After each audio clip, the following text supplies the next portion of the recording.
What is up, guys? Zach Ginn here. In today's video, we are going to do some live cold calling, Zillow for sale by owner cold calling today. I don't know what's going to go on today. This could either be the greatest cold calling live ever. This could be the craziest live ever. I legitimately have no idea what's going to go on today. These are the live cold calls, and I'm ready to break down exactly the most important things you need to know, and the most important part, how I cold call live so you can know exactly how to close your sellers. I'm going to be setting appointments today and showing everything. We are going Super Saiyan Blue today. So we're going as hard as we possibly can to actually find real estate wholesaling deals and get things closed. I'm excited. I'm ready to go. Guys, we are the only YouTube channel in wholesaling real estate that cold calls live, hits the live stream button, and cold calls because I'm not afraid. I don't care if it makes me look like I'm a worst wholesaler or not. I actually show you how to cold call and actually find real deals because I'm not a guru. I'm here to show you everything you need to know about wholesaling real estate success. We're ready to go. Before I get into it, guys, do me one huge favor and smash that like button, hit that subscribe button, comment below your questions, and without further ado, let's get it going. Woo!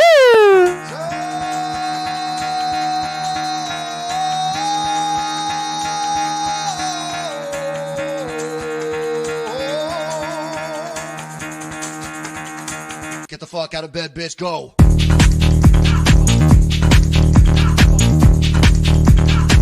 Get up, again, they got go.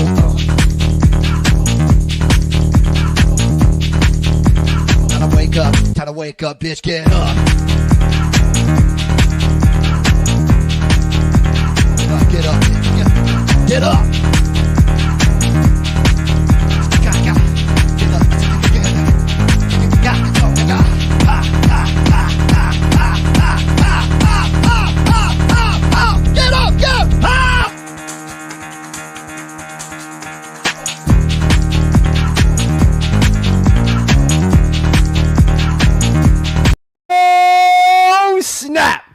We're ready. The only YouTube channel that cold calls live. The only YouTube channel that is not scared to show you exactly how to cold call.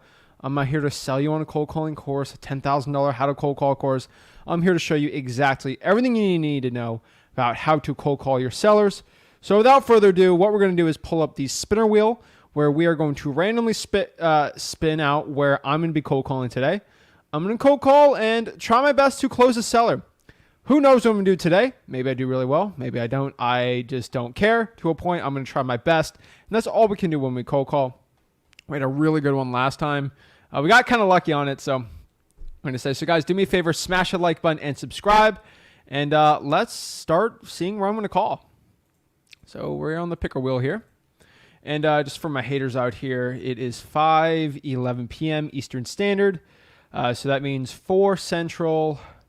3:11 Mountain, and then 2:11 Pacific. So we're sharing the screen here. So let's go and call and see what's going on. Oop.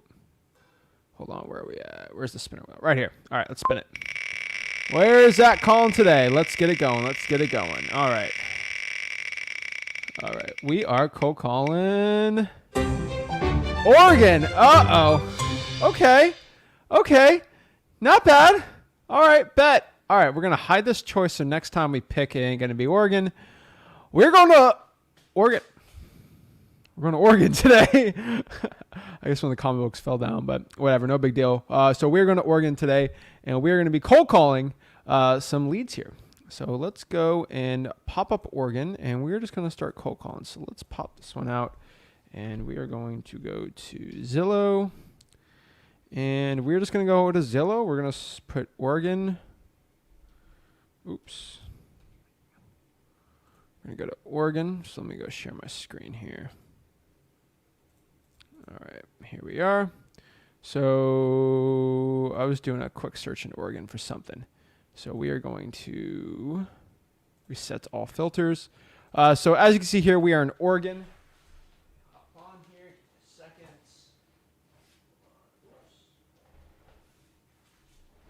Switch this one out. This one is a lot better. All right. Beautiful. All right. So out here in Oregon, so basically what I'm going to be looking for are really good opportunities for Zillow for sale by owners. This is my for sale by owner. This is one of the best marketing strategies because you don't have to find sellers to a point. They're kind of already popped up. You don't have to skip trace. They're pretty easy. So if you follow my criteria, you're going to do well. So we're in Oregon right here. Actually, I got to do a quick research. The median home price in Oregon, according to Zillow, is going to be $604,000. So that is a steep hill to be climbing today. But we are going, oh, that's Portland. I think Oregon in general, 530, no, it says 428 is median. No. I'm getting all over the board here. It says 537 on some of them. Average home price in Oregon is 361. It's telling me right here. So I'd assume 400. So we're going to try to stick under 400,000 here since I'm in Oregon. FYI, guys, this is a live video, so I could have bomb on some of these ones. I could do really well.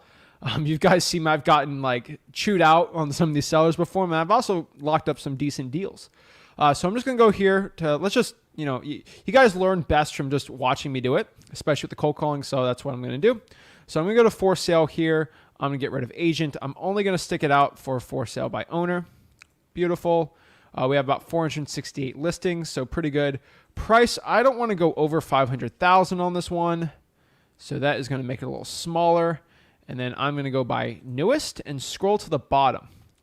As you guys have seen before with me, my best, like I think a lot of people have actually seen a lot of the lives I do on this.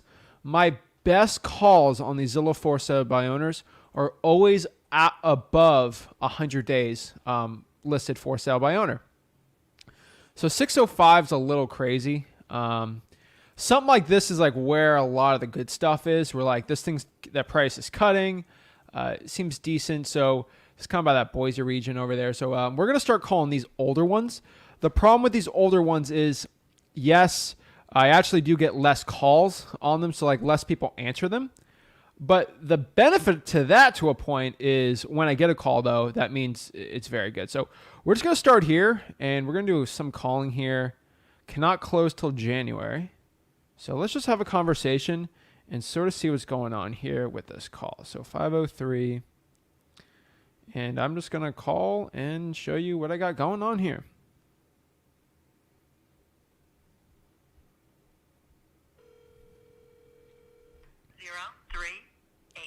Straight to voicemail. 92308 is not available.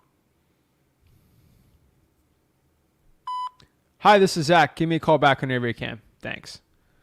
So we're going to keep calling here. I'm just going to go keep going through here. I'm not a big fan of land. This is a weird. So this is 3,000 square feet right here. 3,000 square foot house in Oregon, built in 1982. It's 3,000 square feet, but it's only got one bedroom. So this is interesting. On 19 acres. Let's see. Rough cut cedar exterior. Most when the house was cut. Oh, geez. This is going to be an interesting one. Very unique property here. Just looking at some details here. This thing's been listed for a while here. Slowly going down. So we're going to see where we're going to be at this property. So we're just going to go here. FYI, I'm not a lawyer, financial advisor, any of these things. 9616.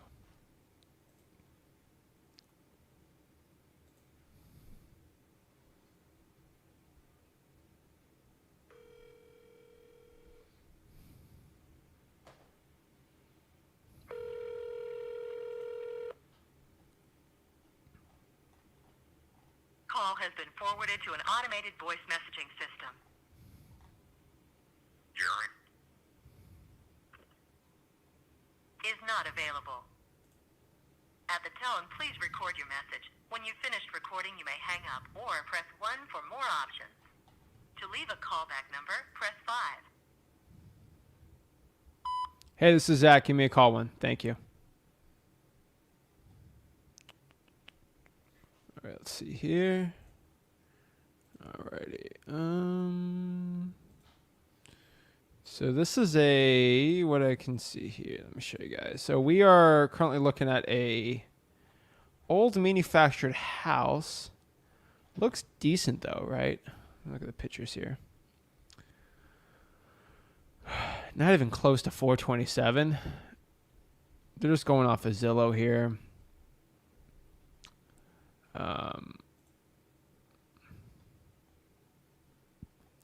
2 acres.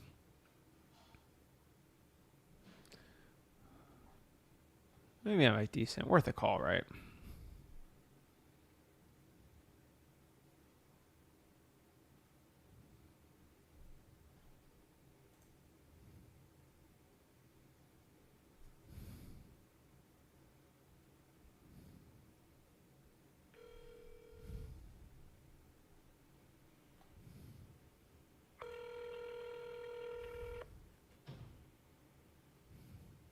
Hello, this is Kimberly. Hello, hi Kimberly. This is Zach. Is this the owner of 239 East Darky Creek Road? Yes. Hi. I'm seeing here a Zillow for sale by owner ad. I was just seeing if you're still looking to sell the property. We are, and we just listed it. Oh, you just listed it. Yep. Okay. So I'm looking here, and I just had a couple questions. So you say you just listed.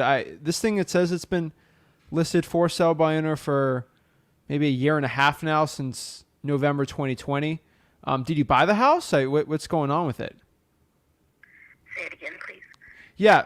So it was previously listed like a year and a half ago. Did you buy it and now you're trying to resell it? Because you just said it just got listed. No, we've owned it for like 20. Ah, okay. Catching on some lies.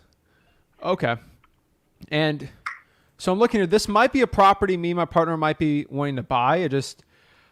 How old are these pictures? Are they the pictures with it vacant? Yes, they look vacant on it. Then it's like 2 weeks old. Oh, wow. Okay. Okay. What's the story on the property? Is this a rental? No, we raised our family in it, and then beautiful. we were planning on moving about a year and a half ago. So we put it on the market, and then ended up not moving, so took it off the market, and then all of a sudden moved and put it back on the market. Okay. Is it listed with a realtor? Yeah, we just listed it with a realtor. They're actually doing pictures today. Oh, okay. Okay. So you signed a listing agreement and everything? Yep. Oh, okay. Well, we're not looking to buy any properties on the market because our team would have probably already offered on there. But if we would want to buy it, we'll go through our realtor and go through the whole process. But I really appreciate the conversation, Kimberly. It looks like a beautiful property. All right. Have a great one. Good luck selling it. So if she lists with a realtor, like I can do my on-market wholesaling, the chance of me getting a good wholesaling deal once it's listed on the market goes down exponentially. So when I'm wholesaling like on-market properties, just FYI for everyone on here, I'm going to have to probably put 100 offers in before I even get any traction on like one deal. So why would I even try to like deal with her on this one? She already has a listing with a realtor. So we're just going to go on the next one. But decent product. I got to do some more research on the comps because those are weird manufactured houses, but that's how we make the money. Like those weird little houses where a cash buyer is willing to bite. That's what we're kind of looking for. So like this is a 3-1, 299 metal roof. This looks a little vacant here. Let's show you the pictures here. Okay. So I think a lot of value you guys find me on here. Obviously the live calls, but like seeing how I build a rapport with her. I was going to ask her, where she moved to, all that stuff, but like it was already a dead deal, so no point. So I'm just doing some market research here. As you can see here, though, this thing is listed for rent. So this could possibly be a rental property. I have a conversation with the seller here. Just looking at the house here, the flowers are making me want to overbuy this house, but okay. A great gardener. We're definitely going to talk about gardening in this conversation with her. FYI, like you're talking to somebody, like you look at this house, these are like type of conversation pieces you need to be having with their sellers. House looks decent. Like gardening is the only thing I think she could talk about here. Decent. Old shag carpeting. I mean, beautiful garden though. So let's have a conversation. Lovely old cottage in Timbertown. All right. Heart of the Willamette Valley, next to churches, community center, a large workshop with electricity. Will be sold as cash as is. Usually when a seller, FYI guys, just when you're looking at listings, when they say like as is on it, just understand that most of the time when they do say as is, most likely there's going to be problems on the half. They're probably not going to be answering too much.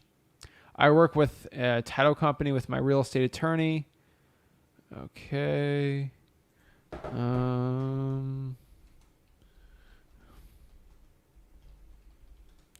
Let's see.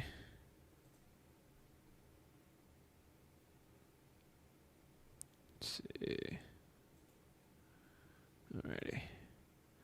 Just doing this here. Just checking on my laws real quick on Oregon. Just getting redone on here. It's zoned multifamily. So I'm just trying to...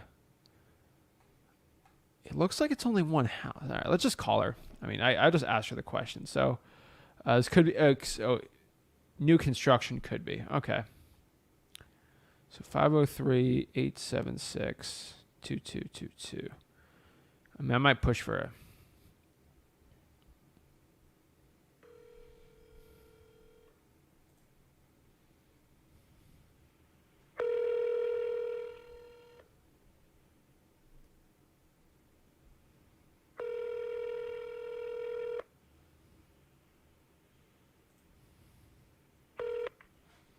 Hello. Please leave a message after the tone. Hello, this is Zach. Please give me a call back. Thanks. So Jamie says, didn't you say you should stay away from properties over 350? Yes, but I'm in Oregon, so I'm doing Oregon. And then under 400, I mean, the ARV here is lower than that, but I don't like over 350. But if I'm stuck in Oregon, I'm going to have to figure it out. So this is an interesting one. I need, oh my Lord, look at this house. Woo! 1 bedroom with a bonus room. Okay. Mobile home in park. We're planning on remodeling. I gotta see if the land is owned. I doubt the land is owned under this, but we're just gonna check it out and see. Right, 971-341-0544. See what you got. What do we got? Feeling lucky.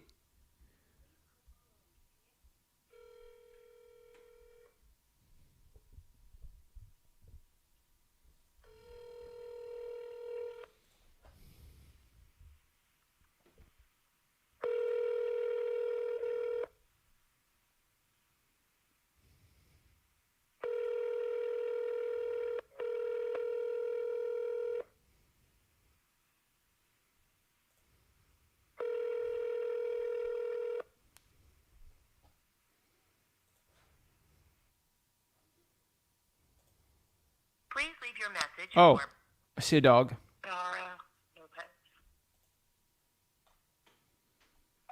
Hey, Dara, this is Zach. Please give me a call back whenever you can. Thank you.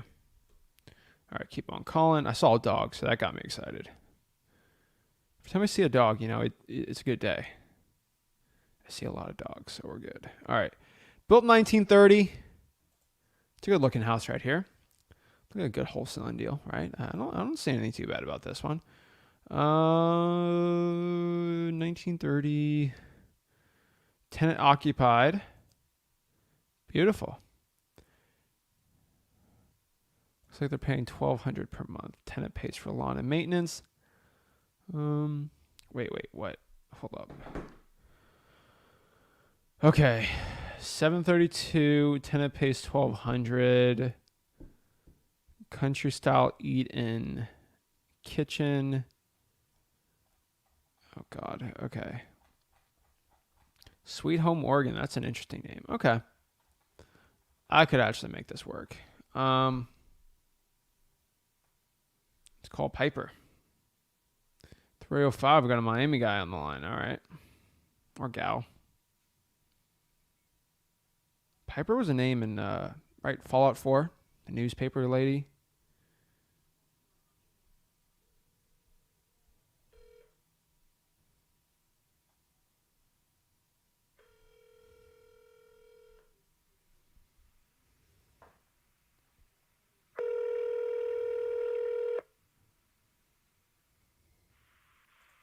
Piper?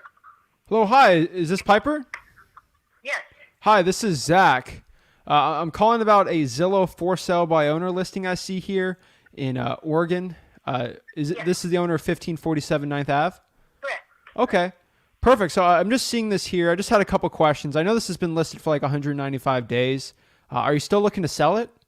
Am I too late? Yeah, but I tell you what, the only reason why it hasn't sold, that market's pretty hot. I get lots of phone calls, but it's tenant occupied until December. So I'm just going to leave it on the market. I'll probably take it off. Come December, come January, I'll go month to month with the tenant and then get real serious about selling it. Okay. Are you still serious about selling it now? Yeah, but not at wholesale price. Okay. Well, what's the wholesale price to you? Oh, well, I don't know. You called me. Yeah. So I might be looking to buy this. This might be a rental or a flip. I mean, it's depending on the rents here. Yeah, your numbers aren't going to work. I'm retail. Okay. Yeah. So your numbers won't work. Okay. Well, have a good one, Piper. Likewise. Thank you. I have one last question. Whatever. So, just FYI, guys, she wants retail, but she does not want retail. So, just FYI, don't get upset at every call. Now, if she wanted retail, she would have listed it for retail. This one's over retail. Zestimate's saying 197. If rent right here, just giving you, my offer would have been at least probably 150 on this house. But I mean, I'd probably take 170 to make 5 or 10K. So just understanding where I'm coming with my numbers. These are I call these Zach numbers because of how stupid and fast they are. But you got to understand how these numbers work and how I come up with them when I have my on the spot combos with these sellers. So let's just kind of do a quick property analysis. All right, let's go to quick property analysis. Let's see. So if we're looking here, the list is for 225. If the rent's 1,200, it's a small property. Let's say they can push it to 1,400. Using the 1% rule, that means 140K is the value. That means the property on its best day is worth 165, 170, which is probably why I'd be at 150 here. Now, knowing the property is probably worth 170 on its best day, she already knew I was a wholesaler. It's a mess. So if I know the property is worth 170, I'm probably want to be at 160, 165 if I want to make any money on this deal. Now, she's had this thing listed. Let me show you here. This thing's been listed for about 5 months now. So she listed for 200 and then she changed the price to even more. She's probably in that 180 range. That's why it'll sell to a cash buyer for 170. So whatever. She wants over retail for it, so it couldn't work. She wouldn't even work on a creative finance because she was not even open it. Just FYI, even if you're doing creative financing on this deal, she'd have to have a motivation for selling it. She obviously does not, so no big deal. On to the next one here. Let her sell it for another 100 days. That's all I could really say. Well, remember, guys, we're looking for pain points on selling the property. Last week when I talked to the person on the fire damage property, there was a pain point on there, and he was looking to sell it. Yeah, if they start talking about wholesale price, what's a wholesale price to you? Oh, you're too low. I didn't even offer a price yet. But most people aren't combative on this, so now we have a mobile manufactured house here.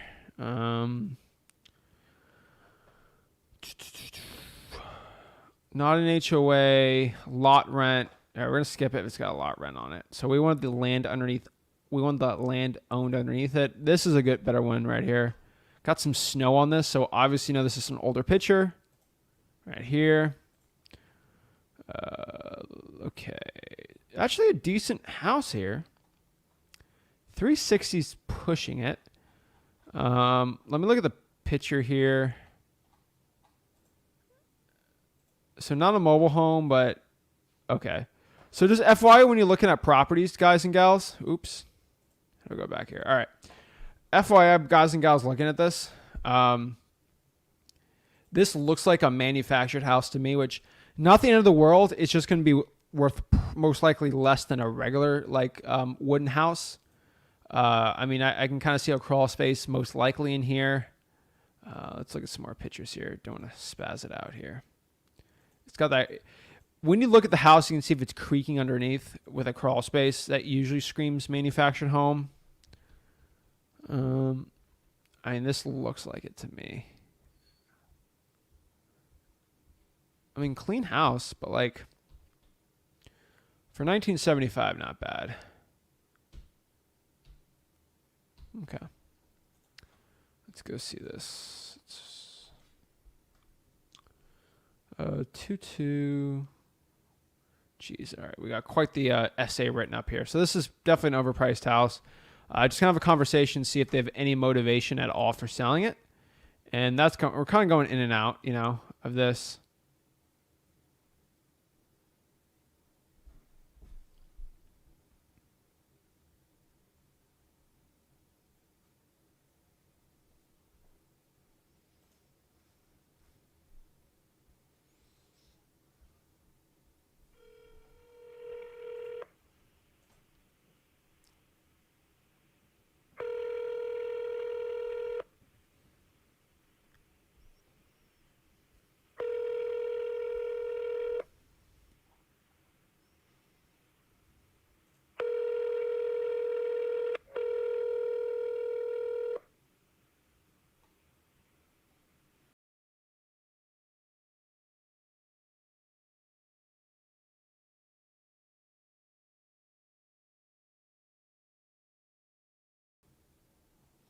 Please leave your message for 209-507-4116.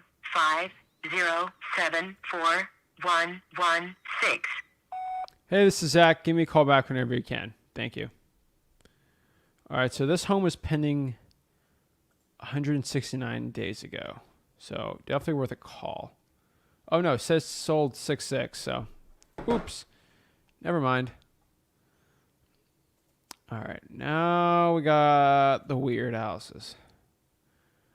Oh, Lord. All right, let's talk about this one. Okay, 239, so $239,000. Let's see. Propane, wood pellets, gorgeous 4.63 acre off-grid private property, 420 acres of hiking. Owners have installed a solar well pump with house trench water lines, spigots throughout the property. Nice little 16 by 25 greenhouse. 20 GPM.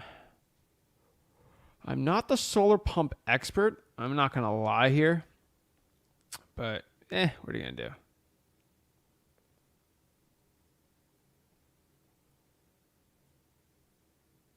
I'm trying to think of this one. All right. Currently, it's an unfinished cabin. Is being used as an entertainment area. Beautiful trailer on it. So does it have the... So this is the cabin. Greenhouse.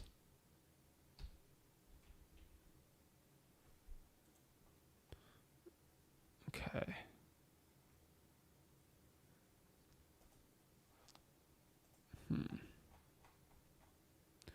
All right, well, let's give it a call.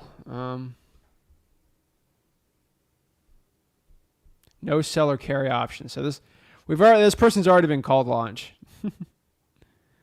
Oh my God. Someone says that's a weed farm. Might be a weed farm. I mean, it's literally in the middle of nowhere. So let's test it out.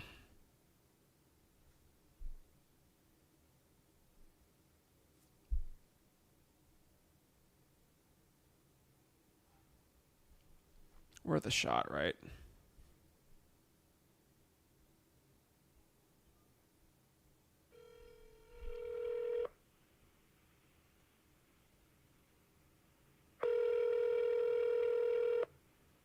Welcome to the U.S. Cellular voicemail. 54184196002 is not available. Please leave your message after the tone. After you have finished your message, just hang up. Or to hear more options, please press 1. Hey, this is Zach. Give me a call back whenever you can. Thanks. So this house I'm actually not interested in, but this person bought the house for $355. They probably owe $350 on it, maybe $340, and they penned the sale, and then it got out of it for listing it. I just want a conversation. I just want to check out this house. This might be a creative finance opportunity. I doubt it. I'm curious on the equity play on this deal, but we're going to give them a call. We're going to see the situation on this.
The Google subscriber you have called is not available.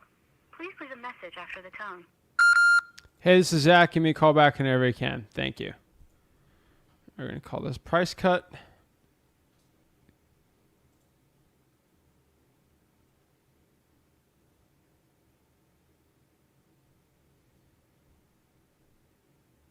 Talk to Casey here.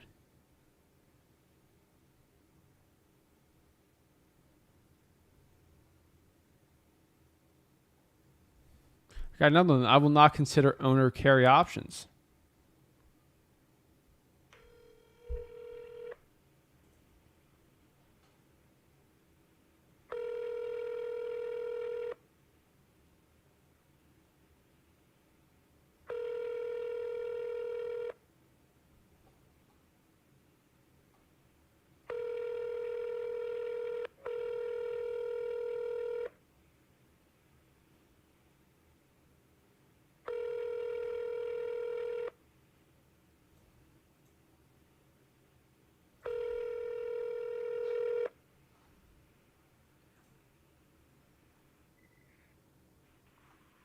You've reached Rogue Valley Tile. Please leave a brief message, and I will return your call as promptly as possible. After you have finished your message. All right. Also, guys, FYI, let me put this in here. For all the people who keep hitting me up for JVing, Jermaine, what's up? Right here, just go to www.flipwithrick.com/JV with me.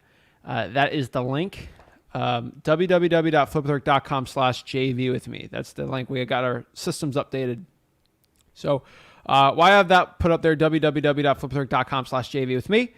Y'all could basically see here, just so y'all understand this when you're talking to somebody, okay, that this is what we call basically an A-frame style house. You can kind of see it looks like an A. Definitely not a manufacturer mobile home. It's just a different style. Not my cup of tea, FYI, but it's someone's cup of tea. But it's definitely another style for going out here and doing it. Also, the JVing link is in freewholesaling.com, but I'll put it on the bottom for you guys too.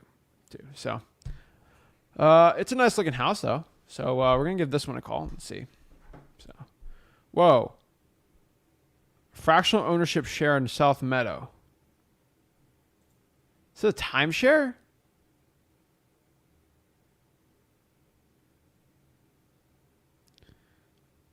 Oh my Lord, this is a timeshare.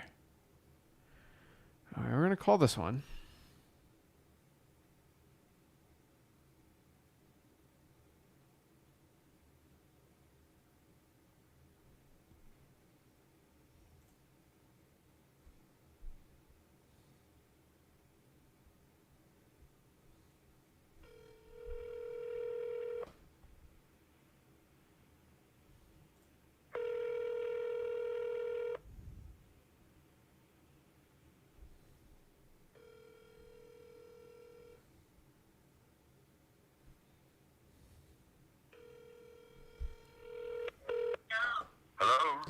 Hello, hi. Is this the owner of 13592 Sundu?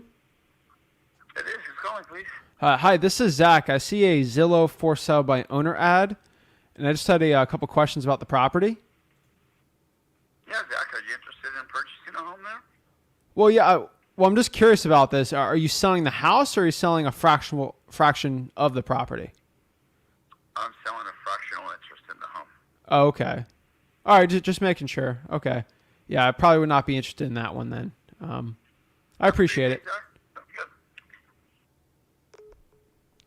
good. All right, no big deal. I'm not trying to deal with anyone like that. That's when you get a little scammy. You know, you're like, oh, you're only going to be here 13 weeks out of the year.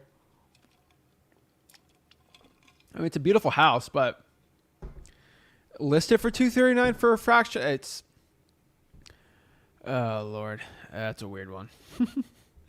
All right, we're gonna go to the next one here. I want to answer a quick question though, real quick. Can you do Ohio next? All right. FYI, like if I just guys, today we're going to be doing Tennessee.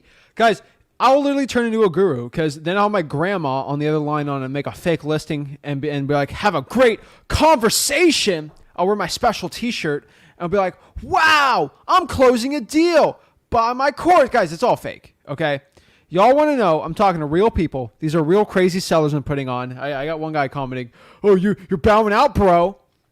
Guys, these are real sellers. And when I got to deal with someone that's not going to sell, it's not a good deal. I'm going to quote unquote bow out because it's a terrible deal. You got to get in a rhythm where you're talking to people that only want to actually sell the property. It's one of the rules we have here. So a lot of these older houses are sort of a mess, but there are really good deals in here. If you've seen all my other lives, they're very, very good deals. So guys, I randomized exactly where I'm cold calling. So you know I'm not a guru. Oregon's a tougher one, but I've made tough markets work. So we're just trying to figure this all out. So it's just interesting. All right, let's keep going. So Juan's got a question really quick, and then we'll go back into it. Hey, Zach, do you have any advice for people that are currently feeling overwhelmed understanding ARV and comps? Juan, go to freewholesaling.com and start practicing. Look at properties that sold, do comps on those properties, and see if your comps are close to what the property sold for.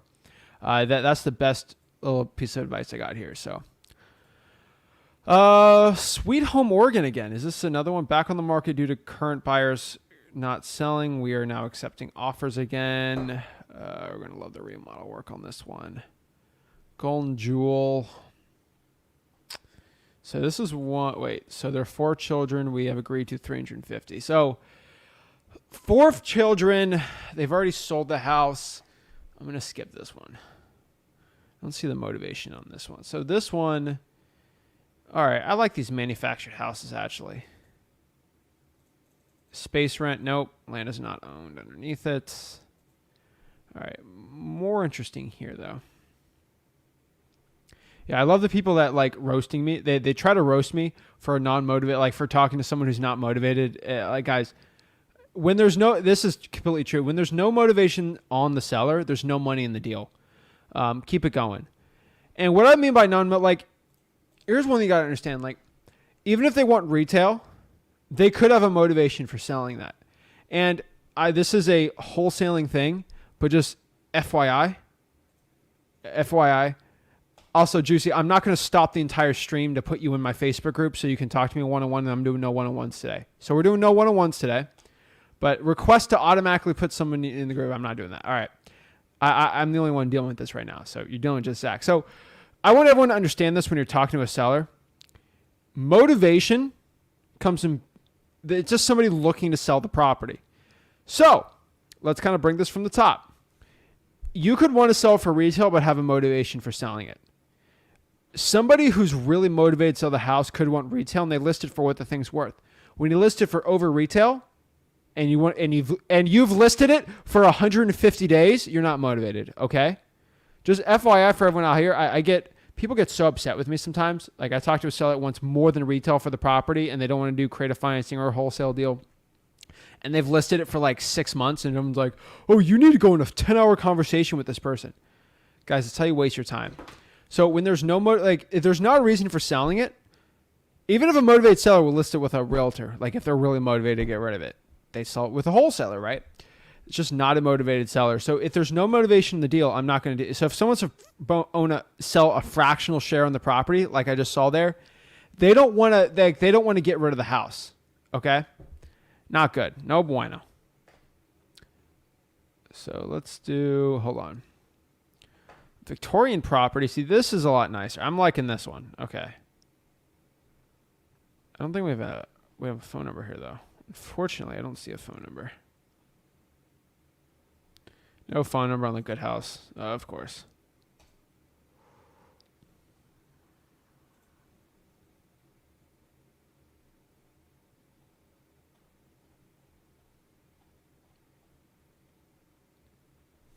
Let's call this one.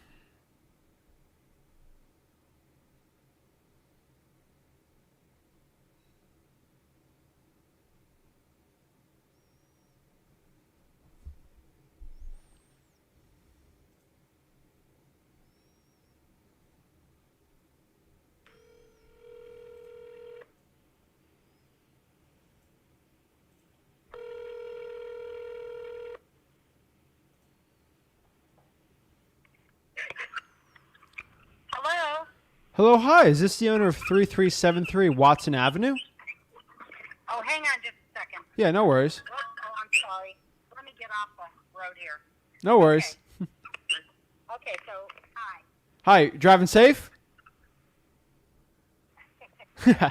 Just making sure. Okay. I'm calling because I'm seeing here a Zillow for sale by owner ad. I was just seeing if this was the owner and if you were looking to sell the property still. Yes. Okay. So I'm looking here. My first question here is the pictures of it. I know this got listed like over 100 days ago. Are these pictures recent? It hasn't been 100 days. Oh, it was pending a Which sale. ad are you looking at? The Zillow one. It keeps saying listed for sale and pending. Oh, okay. Confused as to which house you're talking about. Yeah, probably. 3373. Oh, sorry. Go ahead. Okay. Yes, Watson. Yeah. Yes, that is up for sale, but the holdup is being able to finish up the work. It's been so slow on finishing up what we were doing on that property because we're spread out too thin on several homes that I own that we're selling. So we're just nearing the end. Got it. Okay. How much more work needs to be done on the property? Just the flooring and a little bit in the kitchen.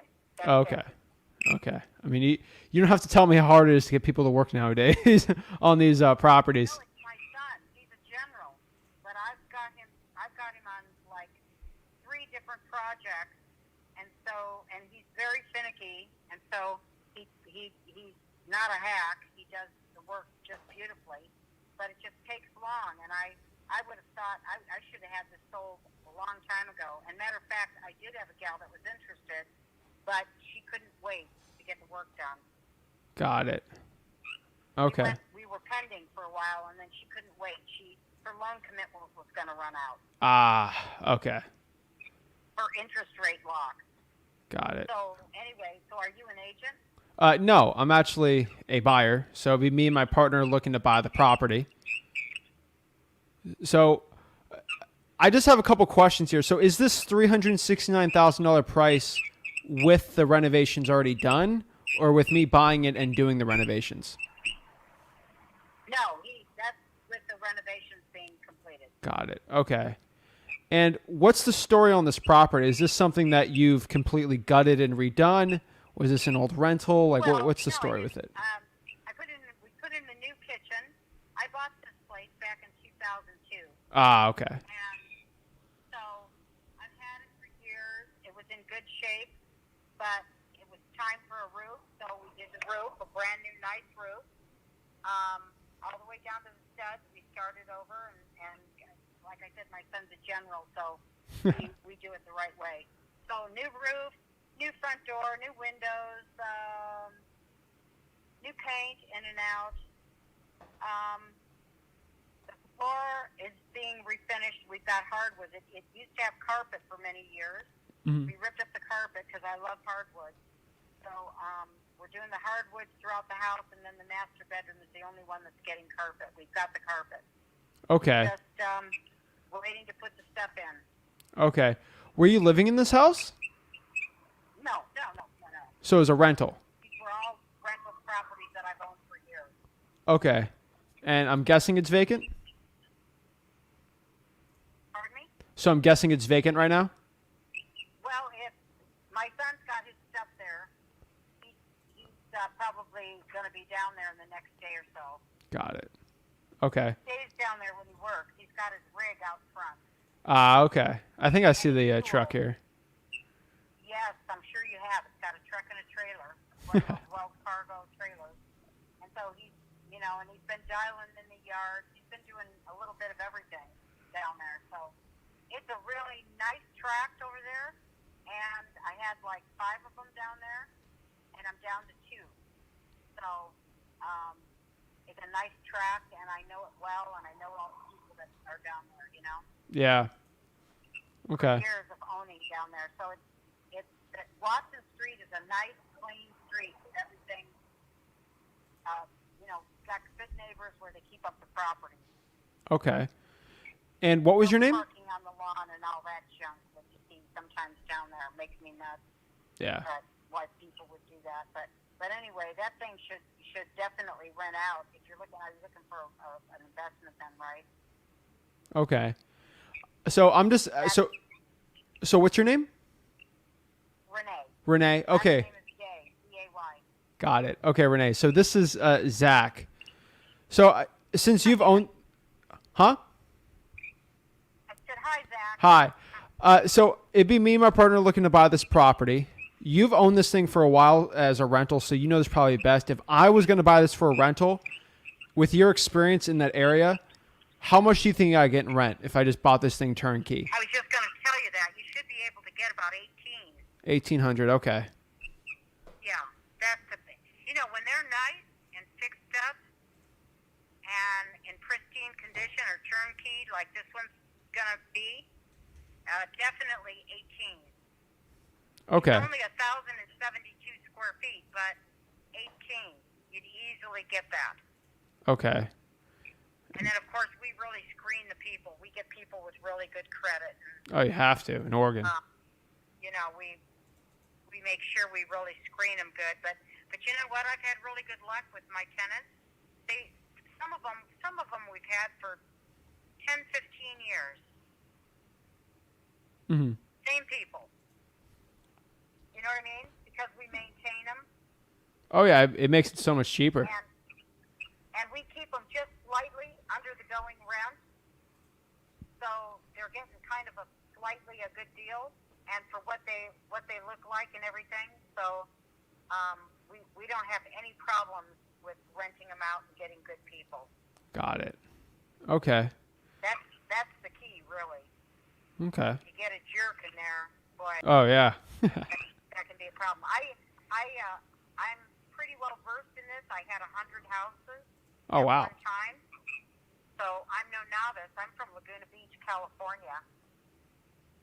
And I still own property down there. And so I'm pretty well versed in all of this. Okay. From doing it for so long. I've been doing it since the 70s. Okay. So anyway, but anyway, that is a good appreciating neighborhood. If you look at the stats on Salem down there, it's going through the roof down there. So Oh yeah. I'm kind of glad to see it in a way because all the houses that used to be rentals over there, a lot of them have turned into homeowners, and so it's really improving all the neighborhoods.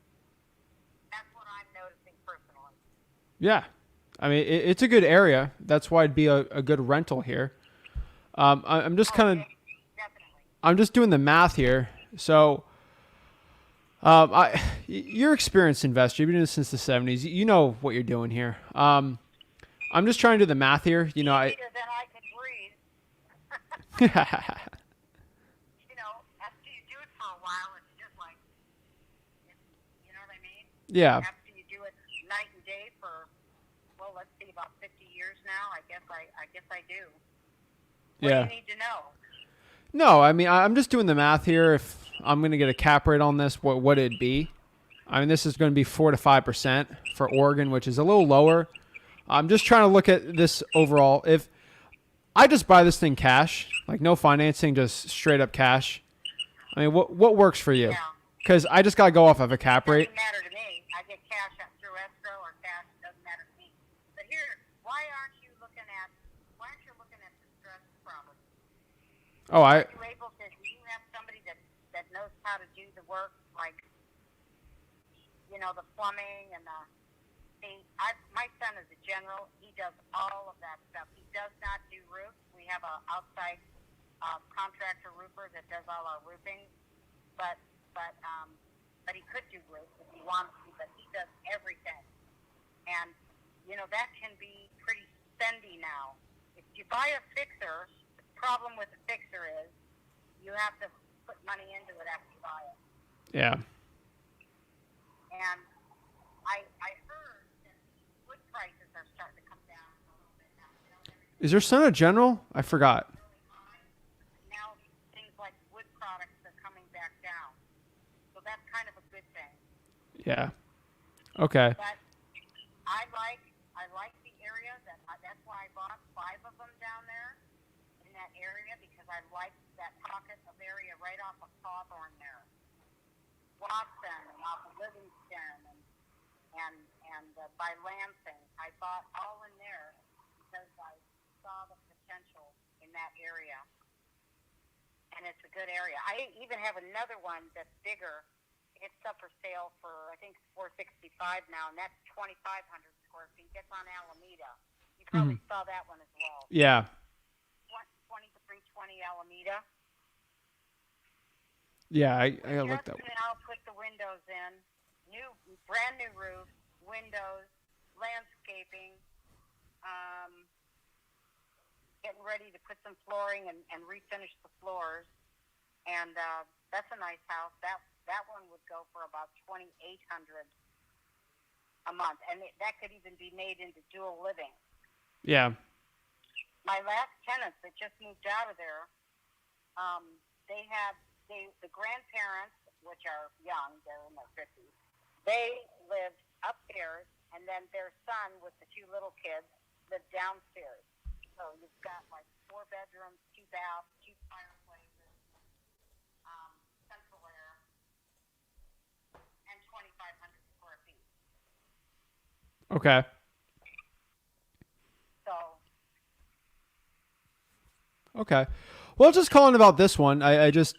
So if I'm buying this, I do have to go off of a cap rate just with my partner. If this is just going to be a straight up, I just buy it and rent it out. Because we do buy some properties like that, but I mean, it'd be in nicer areas, kind of like this. So what price would work for you if I just bought this thing cash? I wouldn't be all that flexible on it. I've got some people already that are interested in it that want to live there.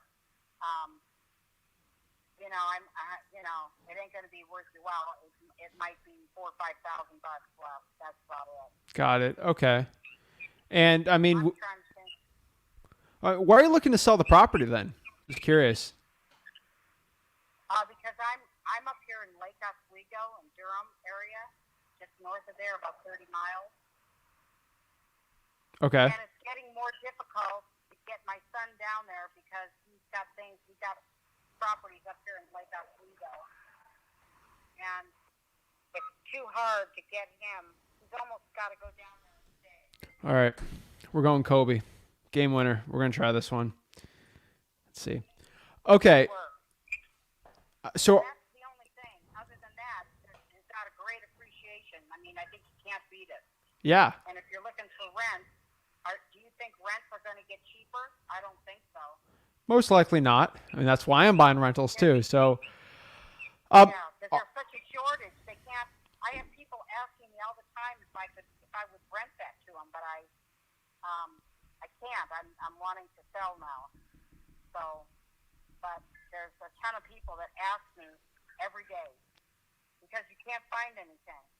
If you look under Craigslist or even under Zillow and look for properties that are available for rent, you will find next to nothing. Okay. available. Got it. That's pretty good. The supply and demand. You really, there's a big demand. We're Troy is going to be down there in the next couple of days. If you want to drop by and just walk through, Okay. you could look at actually both of them if you like. Okay. So what I can see here is if you're going to sell this, I know it actually does make sense for you to sell. I get it. Are you going to 1031 the property since you own so many other ones? Or are you going to keep the cash? No, I'm just going to get the cash. Okay. I mean, would you be open to payments on it to help you out with the taxes on it? If I could buy over the listing? No? I've had so many offers for that, I can't even tell you. Already had one today, as a matter of fact. Okay. No, calling on the Zillow? Like a lease option, whatever. I'm looking to get my cash. I have some other places I want to put the cash. Okay. Because it's got a lot of equity in it. So, I hear you coming from your point of view. You know what I mean? But the thing of it is, if you're looking for long term, I think it's a good time to buy. Actually, January would have been better. Where were you in January when you could get a better rate? I was buying cheaper houses than this. Well, good for you. But, okay. Well, Renee, I appreciate it. So if I can't make it work, no big deal. So if anything changes, let me know. But I really appreciate the conversation and best of luck selling the house. Okay. Well, thank you very much. Thank you. Have a great one. Wonderful day. I hope you find more deals. You too. Me too. All right. Have a great one. All right. So let's kind of get the lessons on this one. So she's had this thing listed for a while and she's just slowing the renovations. So usually when people have the property listed for hundreds and hundreds and hundreds of days, there's usually underlying motivation on this one. Unfortunately, I have to go through all of her talking about her kids and everything to get to the point. If she was going to 1031 the property, then a creative deal would actually be working because I could actually have her save a lot on taxes. She's actually a pretty savvy investor, more or less, so she could get that. She was not 1031 it, so I couldn't hit my Kobe on that, but what fine. She's not as smart as investor as I thought, but she owns some property. I was trying to get to the end there. The only reason it was worth the conversation, she had so much equity in the property that it actually could have been a decent deal. So no big deal. We're going to go to the next one here, though, but interesting one. So, yeah. All right, we got this one. I want a little uglier looking house, so this is a lot better. There we go.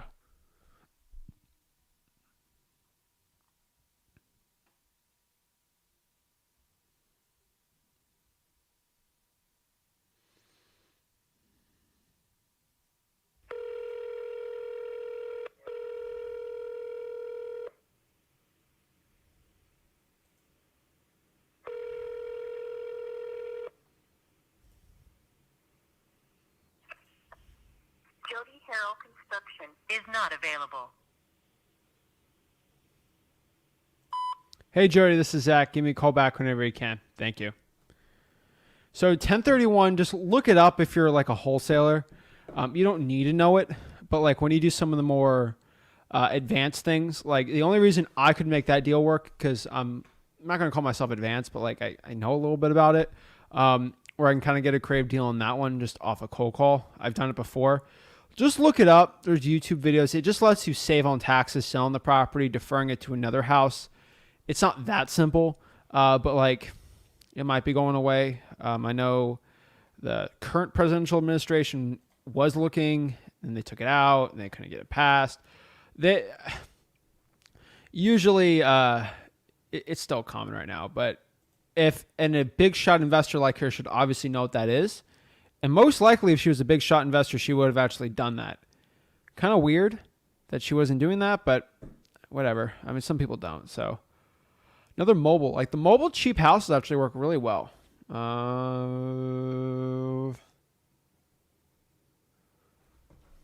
Okay.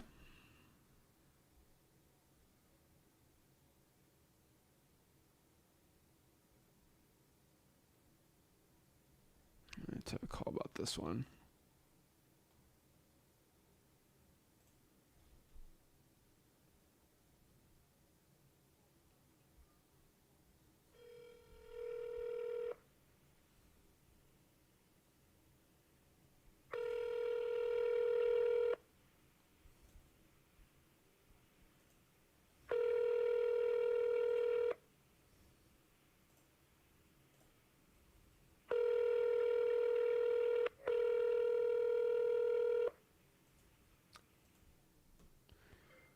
All right, let's. Oh, 971 Ayo. 409 Hey, this is Zach. Give me a call back whenever you can. Thank you. Piper. No Piper. Get the Pied Piper. 465.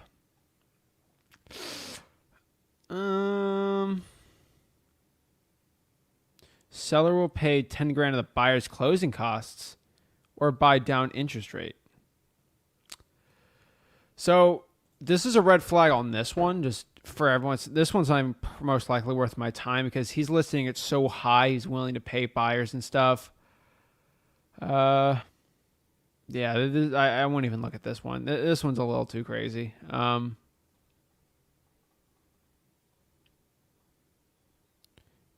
Yeah, I mean, you just kind of look at what it used to be listed when things were okay, and then he's kind of gotten a little nuts on that one. That's when you just got to let it sit a little more.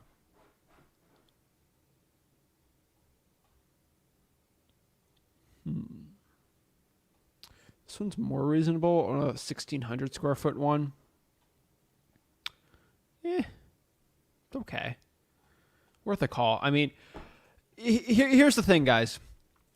I don't know right now if this call is going to be the next huge deal or not, or if it's going to be a terrible deal. Here's how Zillow for sale by owners work. You don't know if it's a good wholesaling deal or not unless you actually talk to them and see if there's motivation on the deal. That's it. So do I know if it's a deal? I literally have no idea. I'm going to have to call, get some rapport on there, and just sort of see more or less.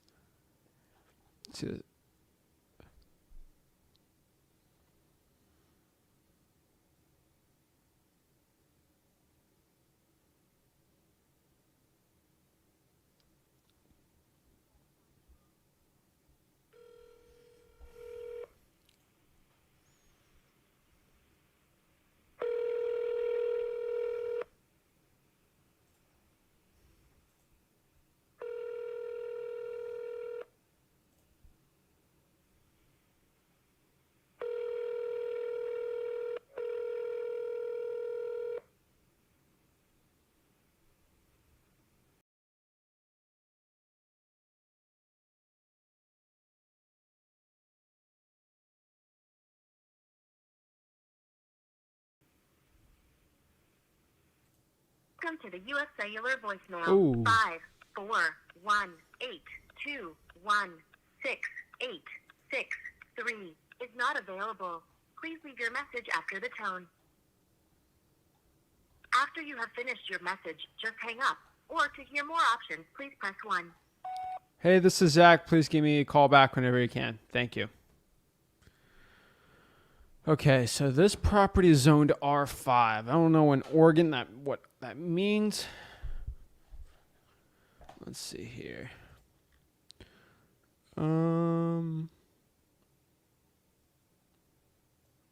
That's what Oregon R5 means. Or is he zoning in Oregon?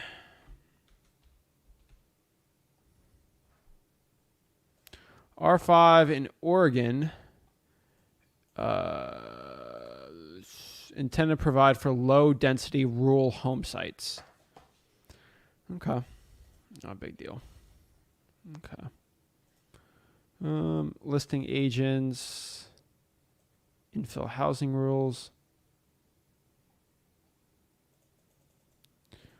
Call me and negotiate finder's fee. Home needs TLC. So this guy knows his stuff, or this gal.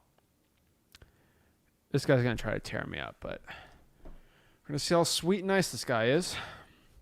It's been listed for a little bit. These guys try to tear you to shreds. And then when you kind of point out this thing's been listed for 100 days, they kind of shut up pretty quick.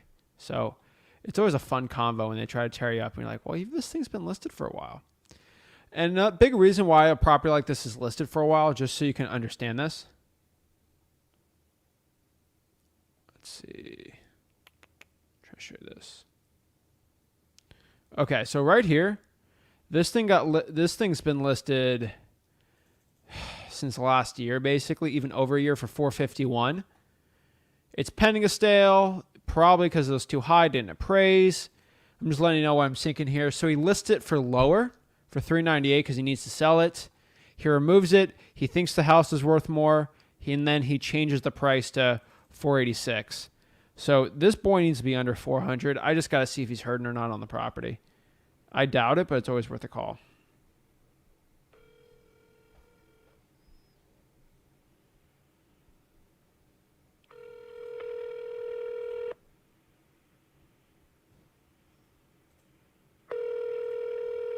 Call has been forwarded to an automatic voice message system. 50378127707 is not available. Hey, this is Zach. Give me a call back whenever you can. The average ARV in Portland is about 600. So that's why at 486, it looks semi-attractive to me on this. Just FYI where I'm coming from here. Getting asked here, Zach, ARV should be under 250. No. So FYI, your ARV should be under 250 for a virtual market. I did the spinner wheel, and I'm stuck in Oregon today for cold calling. So if I had to be in Oregon, cold calling for sale by owners, I'm going to have to keep it under 400. If I'm California, I got to keep it higher.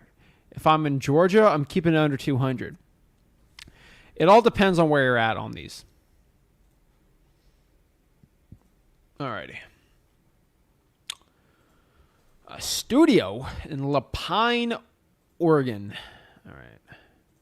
Not bad, not bad. Yeah, Big Dog declined the call. Do not know why. Very sad. All right. Level partially cleared. Recently tested last month. 1,000-gallon septic. Is this just land?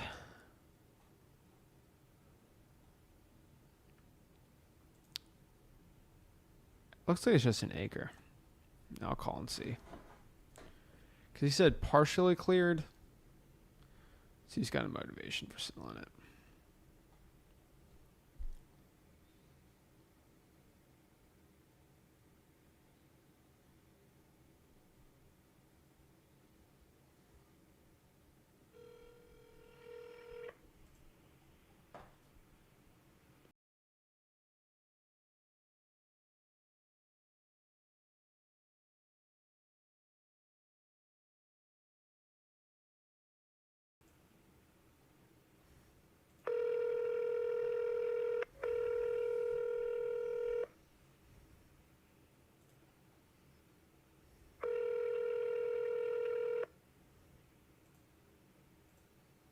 Call has been forwarded to an automated voice messaging system.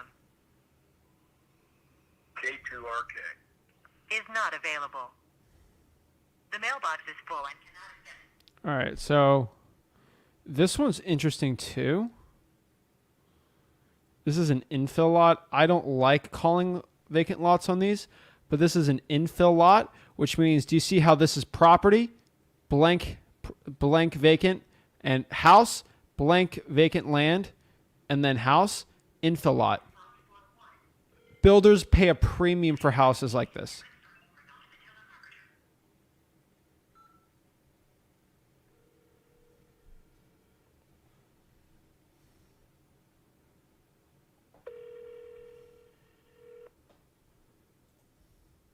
Hello? Hello, hi. Is this the owner of 1629 38th Loop? Yes, it is. Hello, hi. Pam. This is Zach. I'm calling because I see a Zillow, let's see, for sale by owner ad here. And I was just seeing if you're still looking to sell the property. Yes, we are. Okay. Hi, what's your name? Pam. Pam. Okay, Pam. Hi, this is Zach.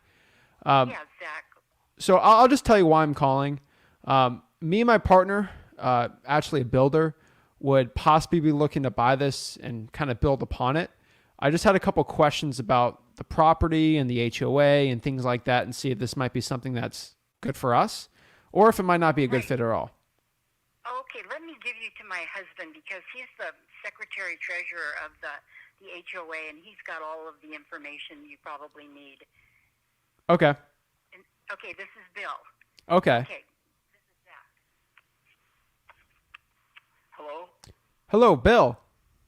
Yes. Hi, Bill. This is Zach. How are you doing today? Well, pretty good. How about yourself? I'm doing good.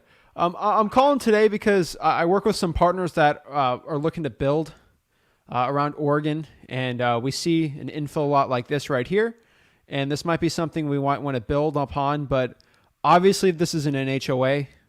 There's restrictions, everything like that. I just want to know kind of the rules of the road of the HOA and seeing if this is something that could work for us or could not. Okay, they're normal rules, but there are a couple things about that subdivision that we've been working on for years. Is because the streets are so narrow, there's a CCR rule that you can't park in the street, and we're trying to get that changed. In fact, we've got we hired a lawyer to change a couple other. There was another CCR rule which was ridiculous, that you couldn't park in your driveway. You could only park in the garage. No parking in the street. Uh-oh. Well, you can see what that would do with. I own a truck. What am I going to do there? Yeah, well, that's it, and we Building rapport. a couple days to change that parking in the you're allowed to park in your driveway. We're going to change that one, and there's another little thing, but it's not important that we're changing too. But the biggest thing is it's always been the parking. Parking. What happened years ago in that subdivision? The planning commission said that you had to have two sidewalks, and they were already going to put in one sidewalk. Well, she said no, you got to have two, and that narrowed the street because of that subdivision. So that's been a real problem with parking the street, and that's something. We just had our annual meeting here last week, and we're going to go back to the attorney to see how much it would cost and to redo that whole parking issue. And, Okay. that's about it. The other things are quite normal. There's nothing else that really is different from anything else.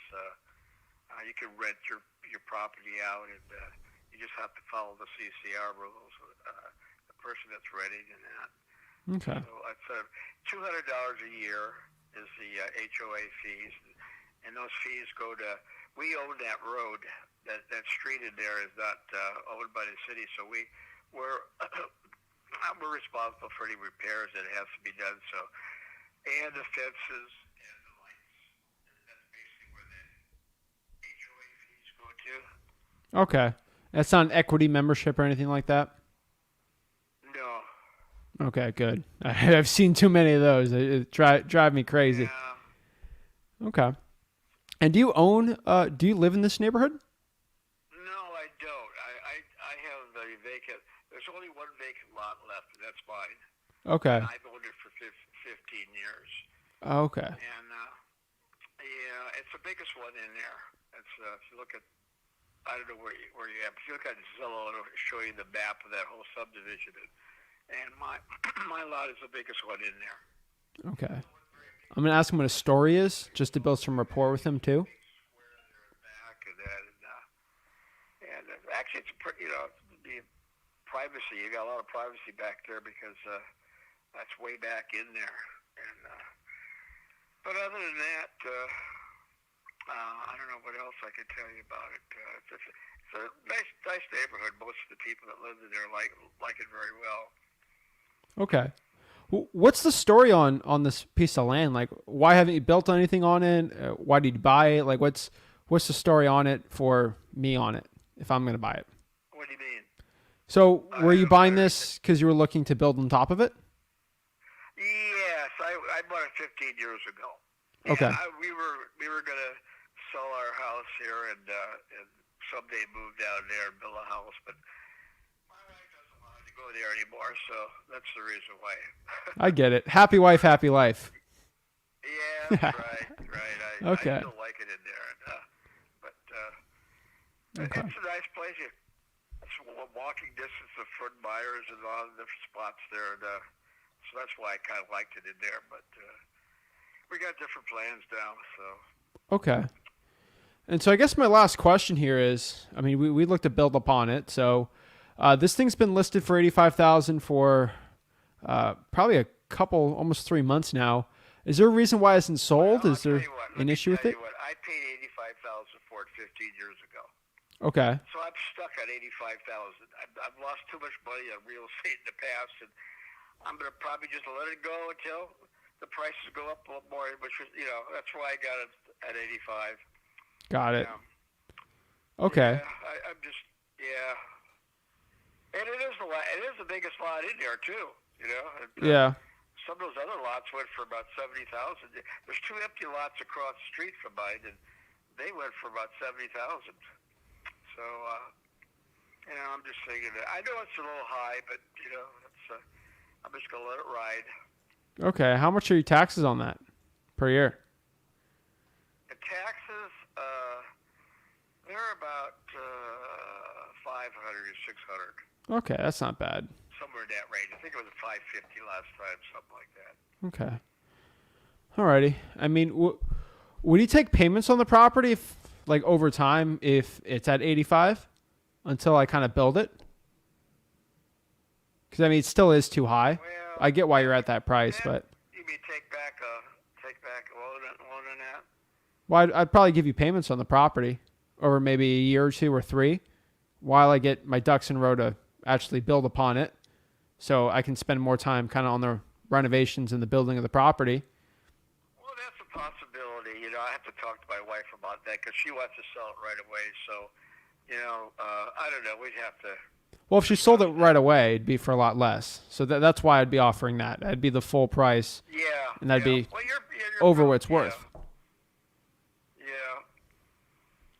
Yeah, that'd be a possibility. Where are you from? I'm actually in Florida, but obviously Florida's a little more You're in expensive. Florida. Oh yeah, Oh. the builders are in Oregon. What'd you say about property there? Property's a little more expensive down here. A little more restrictions sometimes on building different places, but I got some builders I know out in Oregon that they're kind of like Zach. If you could find some good infill lots, basically like there's already a neighborhood set out. I don't have to build a house in the middle of the woods, right, and make it a little easier to sell. Right. I can go work with them on it. Okay. All right. How's is Florida going crazy down there? Or are the prices going down? The expensive ones. So obviously I'm calling you on a neighborhood where everything's kind of under $500,000 more or less average. Anything over, 800, 900, a million is getting a little tougher. But honestly, it's cheaper houses not really that big of a deal right now. So the builders are trying to get a little more cheaper housing. So that's kind of why I'm calling you. They don't want the big 4-acre huge mega mansions anymore. So Right. Yeah, the house in this subdivision are going for about 500. yeah. So Between 400 and 500, I've known over there. yeah. We had quite a few sales over the last couple of years in and out, but most of the people, as I said, that I know most of them because I'm on the board, and they like it in there. It's kind of a nice neighborhood. Yeah. And, Okay. so, Well, yeah, think about it. I think about it. Yeah, Zach. I'll talk it over with my wife and that. See what she says. Yeah, I mean, there's plenty of property out there just sitting there that we can build upon. So I won't get offended if you say no. Just think about it. If it works, give me a call back. But better sooner than later because we are definitely going to be getting something within a month or two. So just give me a call as soon as you can. Okay. Well, I don't have your number. We don't have a cell phone. This is not a cell phone. And where we're Okay. at on the coast here, there's no cell phone coverage. So. Oh, geez. So what is your? Let me. Yeah.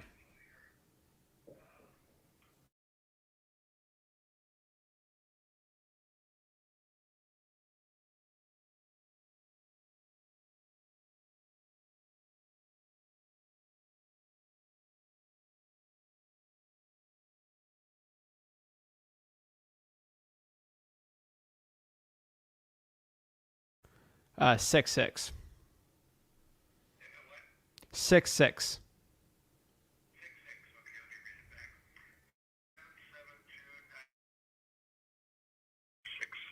Correct. Okay. All right. All right. Well, give me a I'll call. give you a call back after. What's that? Give me a call back whenever you're free. Okay, great. Thanks, Zach, All right. for calling. Have a great one. Okay, Have a blessed you one, too. guys. Bye. Thanks. Bye now.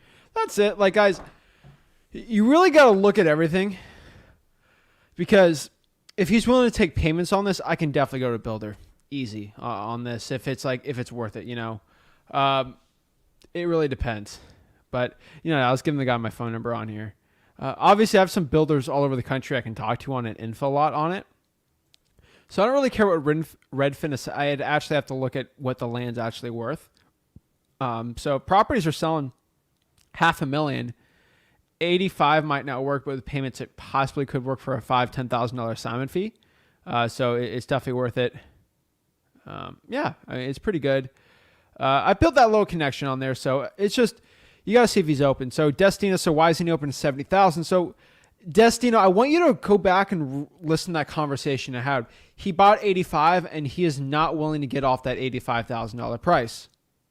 So just understanding that's what he already said. He's not willing to go off that 85,000. So if I'm going to lowball him at 75 and he's upset at me, it ain't going to work.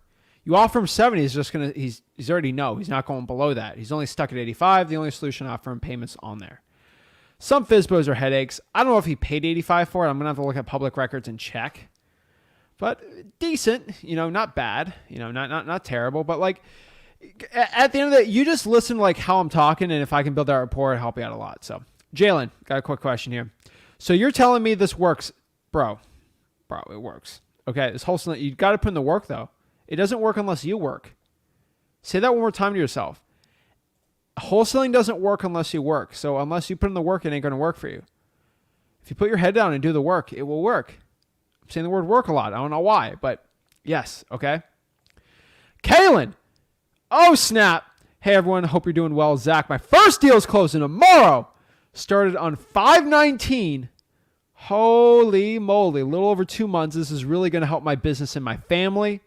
You see who he is holding? He is holding his reason why he's doing this. And that's beautiful. We do this for family. This is what we do this for.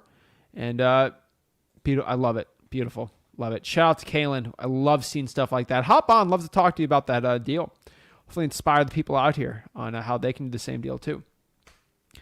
Isaiah says, so interesting way he put this. Let me kind of break this down, So your angle is to find out what they owe, find out why they want to sell, offer them what they owe so they're out from under the mortgage and put a little money in their pocket for their troubles. No, I'm looking at what the value is and seeing if I can buy the property under the value. So either I buy it for cash or I buy it for terms on the deal. Now, I do a lot of creative financing. I don't scream about it like crazy on the channel. I give you bits and pieces of it because this is mainly a wholesaling channel. A lot of the creative finance stuff, if you really want to learn it, is at freewholesaling.com. We are obviously in the midst of working on a creative finance course, but that's going to take a very long time because that takes a lot more effort to put actual videos like that on there. So like I don't, go crazy on the channel for it, but it works, you guys know. So yeah. No, that's not the way we do it. Nisani says, what's your view on modular mobile homes are good to get under contract and sign in Arkansas? We have a lot. So yeah, you're in Arkansas. So the rule is for me with modular homes, manufactured houses, I prefer, in my opinion, I prefer these to a point if they have the land owned underneath them. I think they're actually really good deals. If the land is not owned underneath it, I don't think they're really good deals. So that's kind of my rules for it. The land has to be owned underneath it for it to be a really good wholesaling deal, in my opinion. But the land is not owned underneath it, and it's like a lot rent. I'm not a big fan on it. Just that's my opinion on it. So good question though. Yan says, what we do if a trust or an LLC owns the property? I'm probably not going to do much. So I treat it the same as a regular house. That's kind of the way I do it. So Good question, though. If it's under a trust, I'm going to see who owns the trust and make my decision from there. Depends on the LLC. If it's an LLC just for planning or estate purposes, then fine. But if it's a trust due to the fact that it's like for an older person, for like estate planning purposes, it's fine. But LLCs for a company, not the biggest fan of them. I kind of avoid them to a point. But a trust, a lot of older people. I'm in Florida, so it's fine. So Anthony's got a good question here. Love the Kanye one. Is wholesaling similar to brokering? No, it's not. What I could tell you, Anthony, is a lot of wholesalers treat it as brokering, and that's technically illegal to a point. So brokering is you're acting like a real estate agent. We as wholesalers don't act as real estate agents. So what is brokering to a point? So brokering is, hey, you want to sell your house? Okay, Anthony, let me list your house for $300,000. I list it. I'm licensed all this. I put it on the MLS. I show it. I put my little R sign on a little pin. I feel good about myself, blah, blah, blah, blah, blah. I tell people to go join my brokerage, whatever, let me get commissions off you. Money, money, money, money, money. What I can tell you is that's being a broker. You're just listing properties. You're a real estate agent. You got the pretty high heels, whatever, right? Now, what is wholesaling? Now, or like the Ryan Serhant, like you look all fancy, you got the suit and tie, everything. So wholesaling to a point is, I don't do that. I say, hey, I want to look to buy your house. I get a contract. I lock up a deal for $100,000 on the house. Okay. I go find a local landlord or like a rich landlord house flipper and say, hey, do you want to buy this property? I have a contract on it. I'm looking to sell my equitable interest in it. Sure, I'll buy it for 120. That works on a flip or a rental for me. 120. I sign it. I sell my interest in the property, my equitable interest, for a $20,000 basically finder's fee and assignment fee. So at closing, cash buyer gives $120,000 to the title company, $100,000, which I agreed with the seller, goes to them. $20,000 goes in my pocket in a form of a check, and boom, I made $20,000. I was looking to buy the property, and I ended up not buying it. I just sold it off the contract, the piece of paper, to somebody else. Now, when wholesaling and brokering get intertwined, and this becomes bad, intertwined, is when you lock up a deal for, let's say, $100,000, try to sell it for $120,000, and you say, I own this house, Zach Ginn, and I'm listing it for sale, and I'm selling my house for $120,000. When you don't own the property, you're not a licensed realtor, and you are not selling it for sale because you don't own the house. That's lying. You're brokering. You're pretending to be a realtor when you're really not. So how do you not do that?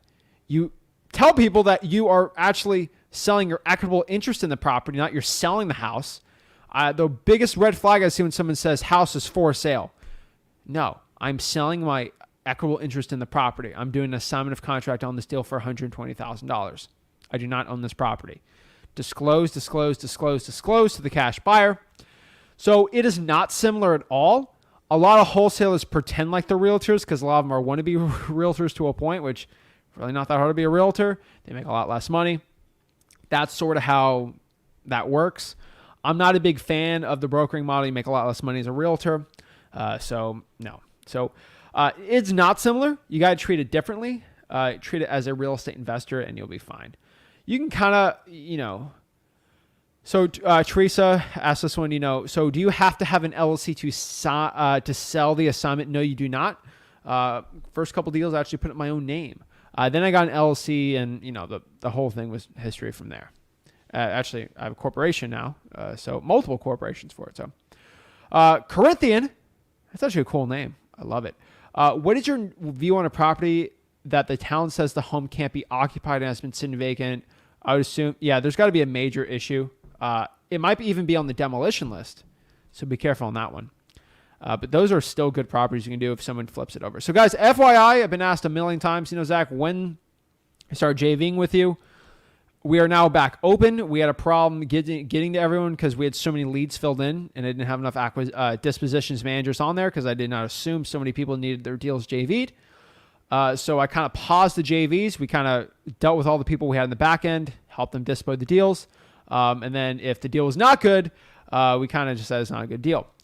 Now what we're doing now, we got the right systems in place. We took a quick pause to get more dispositions people, teams, VAs, ton of underwriters, a ton of I have VAs just underwriting all the deals you send, and then we send it through different cubbies to different type of people. So right now, our dispo is back open full time. So kind of cool. So if you want to JV with me, a big problem I see with people JVing is, you're just partnering up on the deal with me. And a lot of people are having like they JV with a random person.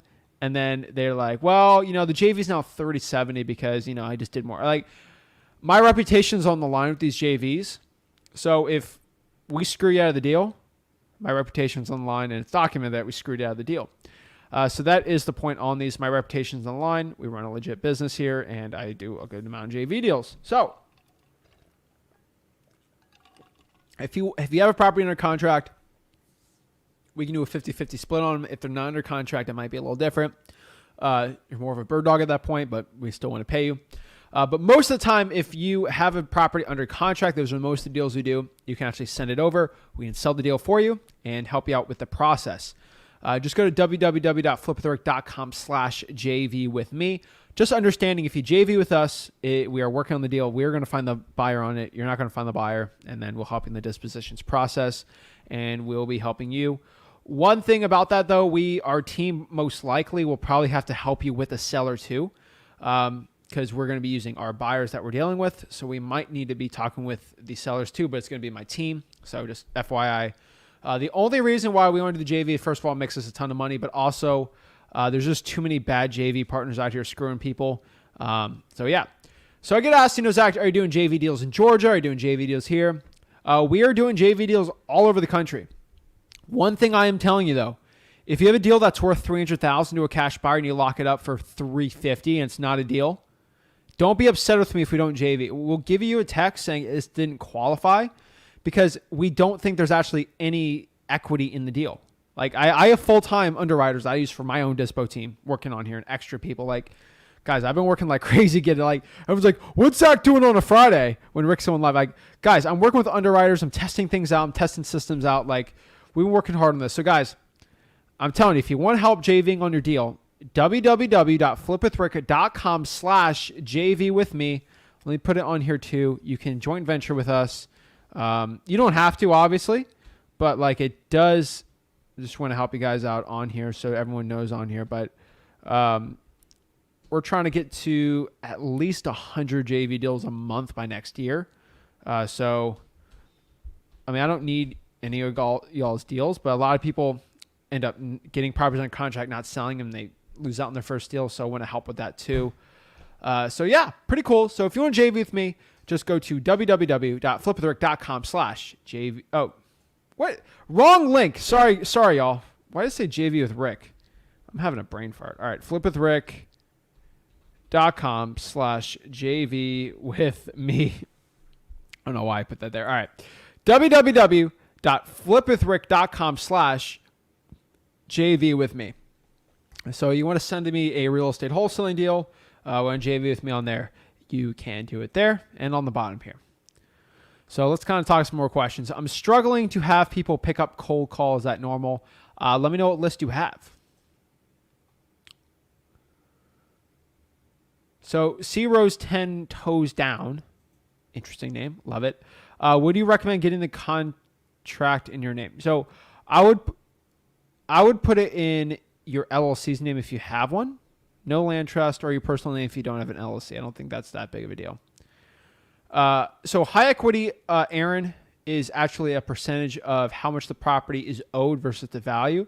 So if a house is worth 100 and there is a $30,000 mortgage on the house, that means if they sold it today, they get $70,000 versus the value of the house is 100.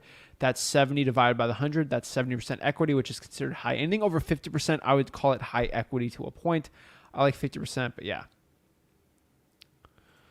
So if you don't have a property under contract, but I found a vacant one, would you do a JV? So just understanding, guys, that's not a joint venture. A joint venture is where you bring something to the table, I bring something to the table, and we split it as partners.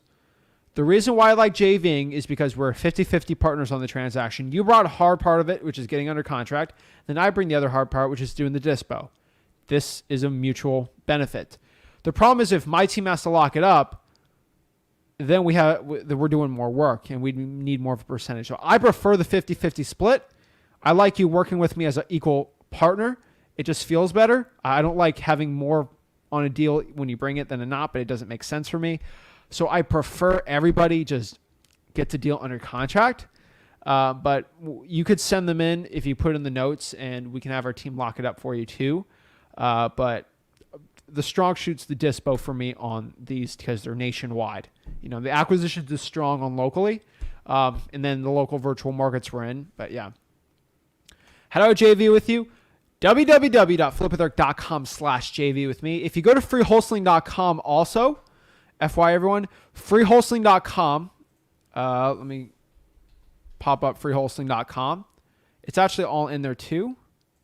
So let's go to freewholesaling.com, which again, guys, is the ultimate free wholesaling course that everyone on here should be in right now. I'd be shocked if not everyone's on there, which they should be. If you go to freewholesaling.com, hold on, where are we at? All right, we're at freewholesaling.com. If you go to freewholesaling.com, right here, just so it's easier for everyone, because everyone on here should be on freewholesaling.com. All you got to do is on the top on all of these links, okay? On the top of all these, there's 3 links on here. The 3 most important links you got to be for everyone on freewholesaling.com.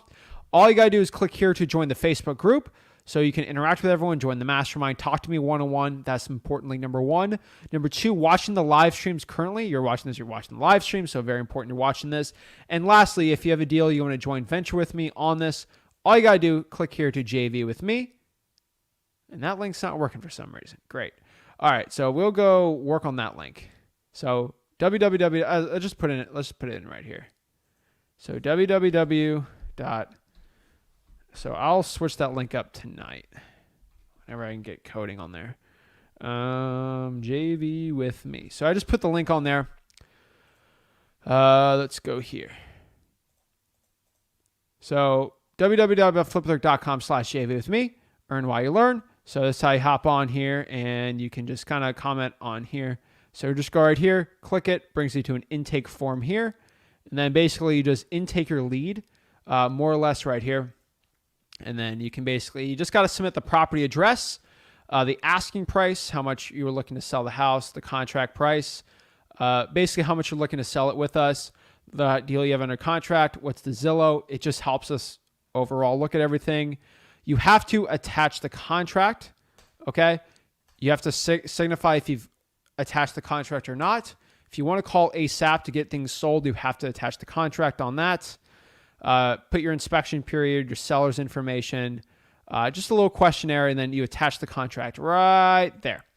So go to www.flipwitheric.com/JV with me, and we can get it. You should get an automatic confirmation once you submit it, starting today too. We had to get that system in.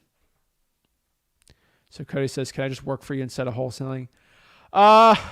No, because you're not getting paid as much as you're getting paid a lot. You'd want more than a VA for it. And then the people that are actually doing a lot of the work with the cash buyers and stuff, they're pretty hard to train, and they're pretty good. So this is an easy one. Jay says, could you make twice as much wholesaling, doing wholesaling than being a real estate agent? Yes. So like, there's some kids my age in my market that are like realtors. They're pushing $50K a year in commissions, like at most. And I made $100K when I was 17 wholesaling. Okay. And like the top guy under the age of 22, that's a real estate agent in my market. They're not pushing 6 figures. Okay. And they won't push 6 figures till they're probably in the 30s. Okay. And I made that at 17. So, a little different, obviously, but is Tua the answer at quarterback? That's a great question here. Well, if he's not, then Teddy, I guess, is. But, I like to believe. And that's the answer I'm sticking to today. I want to believe. I'm not willing, like, I'm doing it for money. Like, I make a ton of money JVing with you guys. But I help you guys make money too. So it's like a mutually it helps everyone. MJJ Smooth Criminal loves Super Saiyan Blue. Guys, I'm not going Super Saiyan. I'm not going Super Saiyan 1, Like we're like this ain't even Super Saiyan 4. Like we're going Super Saiyan Blue. Go watch the new Dragon Ball. Pretty good. It's pretty good. So does he have the orange on him? Yeah. Let's see here. How many blues have there been though? Vegeta went blue, right? Yeah. Yeah. All right. But this is a Goku one, so I love it. I love the neon too. I think it looks cool. I gotta wear my. I gotta wear one of those. I think they're kind of cool. But yeah, you gotta go Super Saiyan on these cold calls. You know what's up. So Steven says, why do you think I switched from being an agent to being a wholesaler? Way more. There's more money. 50K checks aren't uncommon. I mean, heck, the amount of work you have to do to sell a $1.5 million house to make 50K is so much different than, I mean, Steven could tell you this all day, right? $50,000 divided by, I mean, at 3%. Oh, that's what? 1.6. Sorry, my math's bad. $1.6 million house for a 50K check. That's the amount of networking and work just to get that. Literally insane.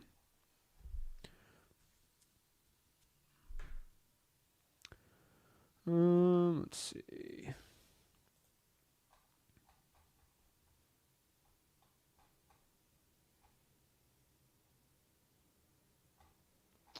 All right, let's pop up some questions here. So my go-to software for skip tracing is ZachData.com or Batch. Use code Zach, ZACH, or listrei.com if you want it for like 12 cents. So my script for sale by owners it's really simple. I build some rapport. I see their motivation for selling it. Ask them why it hasn't sold because it's been listed for a little bit, and see if they're going to budge on the price at all. That's it. I mean, you've seen all my copy what I'm saying there. Ready to go.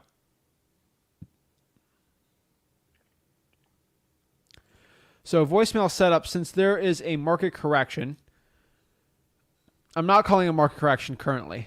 We're going to have to see some earnings hurt from corporations, and then there'd be layoffs, and then there would be most likely a correction from there if that was going to happen, if unemployment goes up.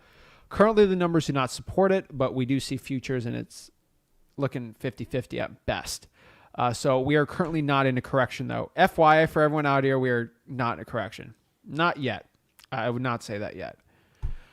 Since we're 83%. So, guys, you got to look at my rules at freewholesaling.com. If the property has an ARV under 120K, use 70. If it is over 120, it's still 83. Sorry, it's 80, and then 250 is 83. So I did change it a little bit. Just go to freewholesaling.com, go to 30-day challenge. It is all in there.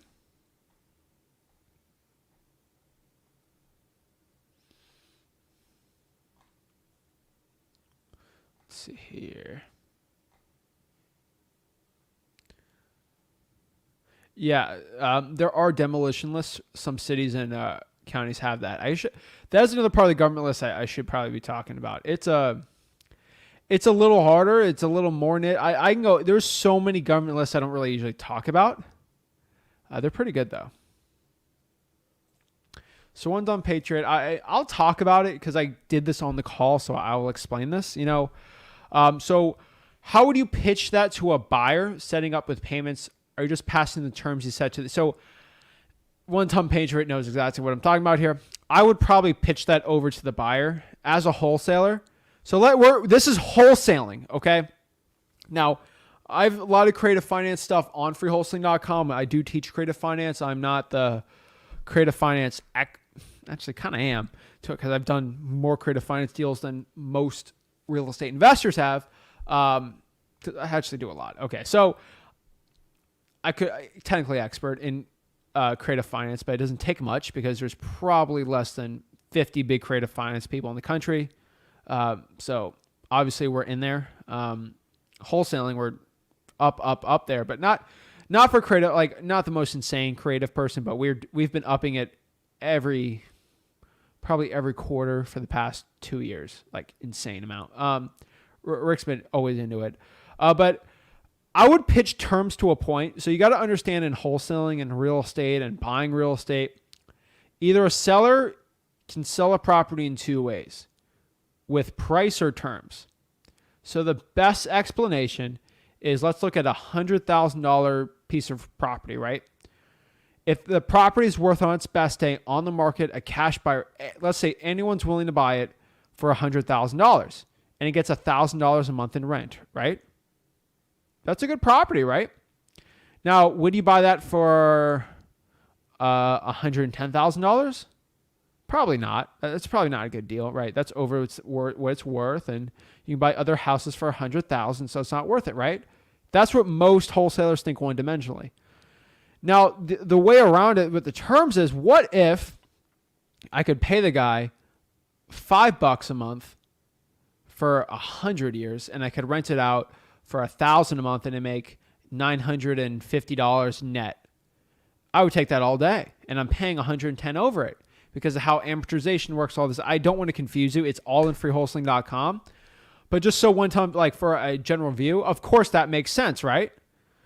So that's why terms work. Now, obviously, it's not like that, right? But like, it would be like, $110,000, and then I'd give them like $250 a month or something for a certain amount, and I can make money off the rental, right? Like, that's a lot of subject tos, lease options, wraps, seller finance, stuff like that, right? So this guy would be a seller. If he has pain, I could do another way, but I'm not going to. This is not a creative finance video at all. But when you're looking at a deal like that, I would pass that to the buyer, because he's going to be the one doing all that. He'd take over the deed and everything and just give payments on the property, because if he's building it, he's going to need loans and everything like that. And then it would make sense for him. I would give that to a buyer. It depends on the payments he's willing to do, because at 85, that might be a 5 or 10 year, payment on the land, because 85 is just too overvalued. 85 for the right terms always works though, right? It's that $100,000 house. If I pay $5 a month, it works, right? Now $500 a month, that probably still works too, but like $900 a month, no, right? So it just, you got to do the numbers back there. Let me know if that made sense. Good relationship. If the seller remembers your name, that's usually good. That property is weird for the parking. Got to deal with him on that one, but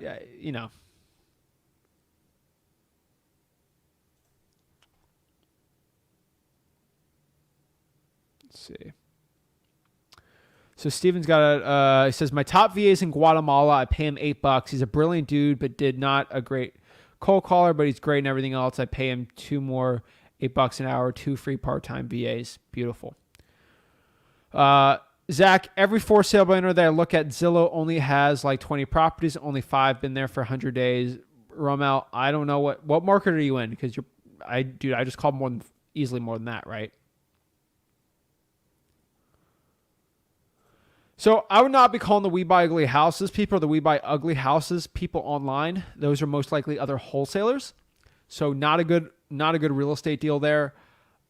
I would, though, most likely here in this situation, I would probably look at contacting the For Rents on Zillow. That's actually probably going to be a better one.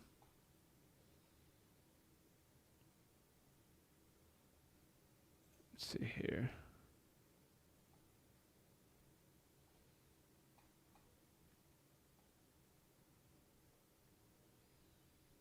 See. Juan, I think I already talked to you on this one. Hey, Zach, title company says we have to disclose to the seller about the assignment of contract and disclose them making a profit.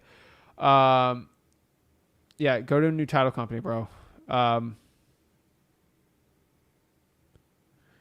so FYI, Juan, like, okay, I don't want to roast you, Juan. Like, I don't want to get upset with me, but bro, dude, every single video on freewholesaling.com states if your title company is making you do that, do not use that title company.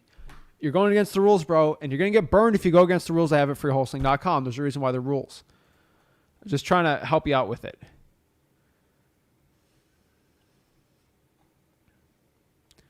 Fume, go to freewholesaling.com. It'd probably be 85%. You got to look at the ARV rules on the 30-day wholesaling challenge, and I'll kind of show you. If ARV is over 400 to 500, it's going to be 85%. So yes, motivation, condition, time frame, price. That's really the way I'm kind of having these conversations. Zach, I finally found her. That's the, like, it takes you like 10 VAs to find that one rock star. And so when I have in my company, like, I got to keep them and I pay them really well. So yeah. Took you forever, Steven. Took me forever, man, too. But dude, once you find them, you got to keep them, right? So if you just started wholesaling, go to freewholesaling.com. That's my free wholesaling course. Teach you everything you need to know about wholesaling real estate.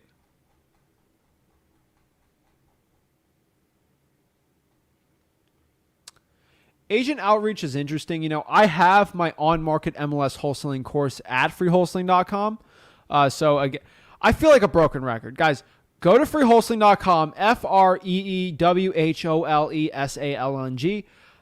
Bro, it's a free wholesaling course. Okay, it's free. You literally log in, you create a login account so you can track your progress, and that's it. It's free. I have an MLS wholesaling course, and they're all organized perfectly. It's all in there.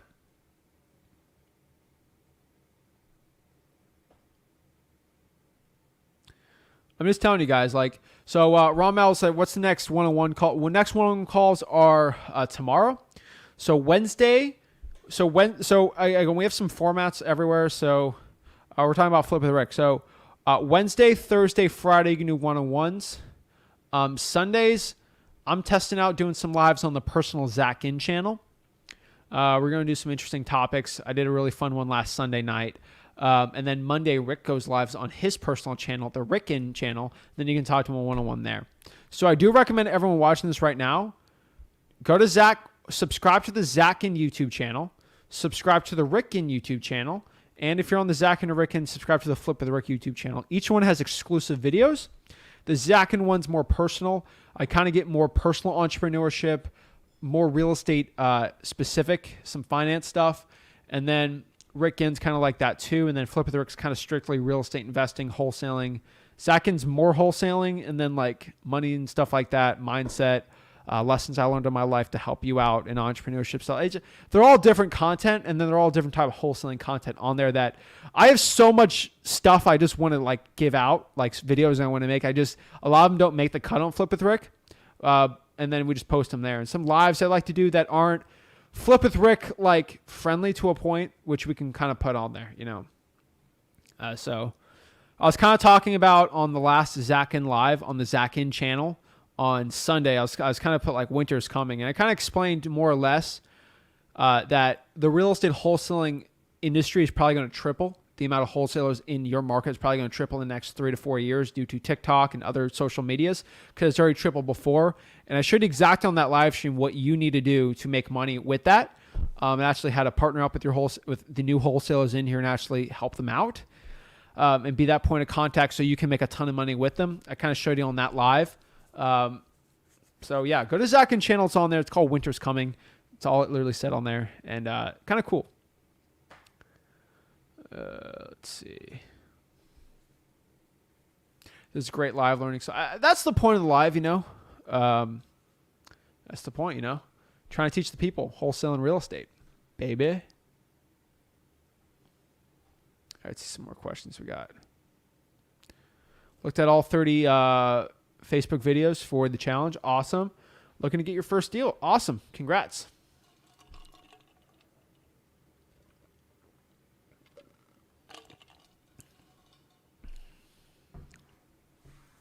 So, Anthony, we'll actually just, if you JV with us, we can have an adult sign it, and then we can give you a good portion of the deal. You probably split the deal if it's good. If you can lock it up, if you can get a price commitment and we just got to sign it, we'll split the deal 50-50. I promise that to my miners out here, too. If you have a good deal and it's locked up and you can get them committed to a low price, we'll have our team lock it up and we'll still split the deal. Yeah. So, Rama, you can hop on. Just go to the Facebook group. You'll be allowed in by tomorrow. You can hop on, ask your questions with us.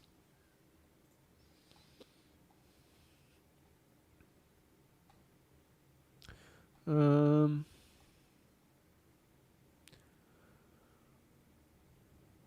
Jersey's interesting. You know, it depends in Jersey where.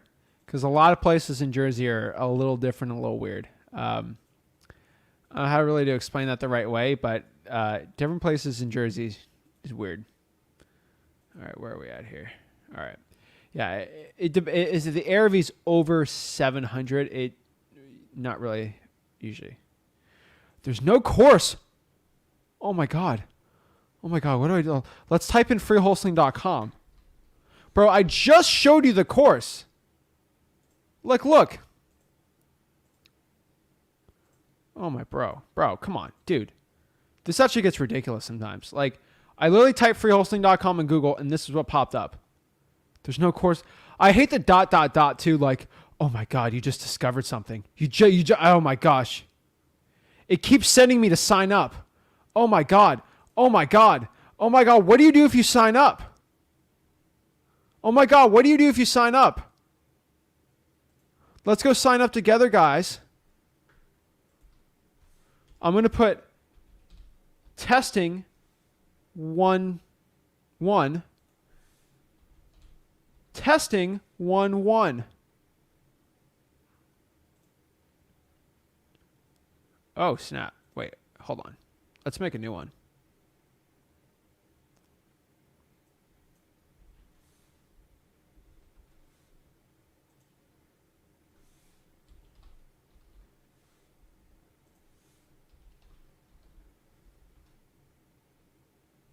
All right, hold up a second. Is this working?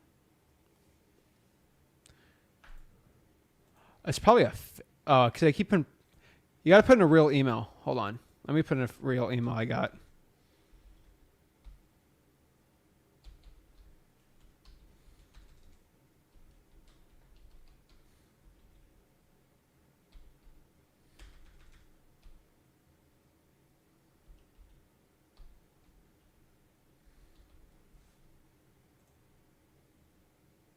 There we go. All right, now it's working.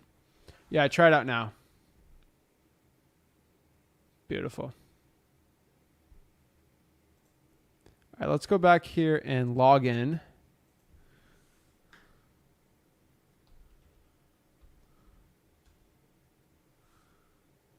Hold up.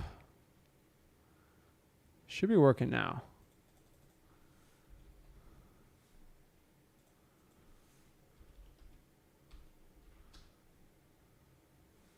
There we go. Yeah, it should be working now. So, boom. Beautiful. Yeah, you have to already hit user below to sign up part. Yeah, that's the way you use it to sign up. But yeah, that's pretty it. I was like, wait, why isn't it working for a second? I think if you put a fake email, it doesn't work. So we'll do one more test on here. Let me go incognito on freewholesaling.com and we'll make one together. I just want to confirm it's working. So.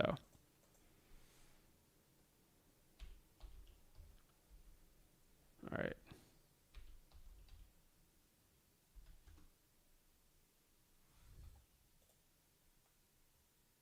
There we go.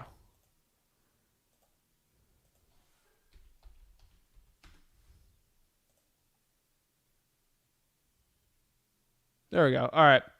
So I just looked it up here. I don't know why I'm doing this live, but so if you sign up, it won't put you in there. You have to sign up.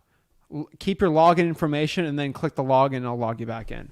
All right. That was weird for a second. I know I just did that. I think I have my cookies on. So yeah, so the freewholesaling.com, all you got to do here is, where are we? So there's FY for everyone on here. I don't know why it wasn't working like that. So all you got to do is put in your password and then put in the new password, click create. It's going to bring you to free wholesaling and then come back in, click log in and then log in with that new password and then it'll log you back in. So that was a weird workaround. I don't know what it just. I gotta look at the cookies on there, but yeah, that's how you get in, guys. Go to freewholesaling.com, learn wholesaling for free. Hopefully, you got some value from this. Got any value from this? Smash that like button and subscribe. Sign up for freewholesaling.com and get it going. I appreciate it. Have a blessed one, guys. Thank you.